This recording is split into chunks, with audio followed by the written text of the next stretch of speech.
How to make a custom jump sound in Roblox Studio.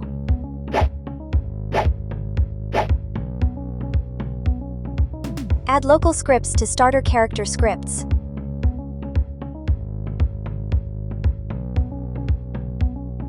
Writing the script. This script adds a custom jump sound that plays instantly every time your character jumps. Getting the character and services. Setting up the jump sound. This is where you insert your custom jump sound's asset ID. This part loads the sound before the player jumps. It plays and stops the sound silently, then preloads it into memory. Waits briefly to ensure it's fully ready. This is what removes the first jump delay problem. When the player jumps, clones the preloaded sound, adjusts the volume, plays it on the character's head or body, automatically removes the sound after 2 seconds to keep the game clean. Whenever the humanoid starts jumping, the sound plays instantly. Click play in Roblox Studio and start testing.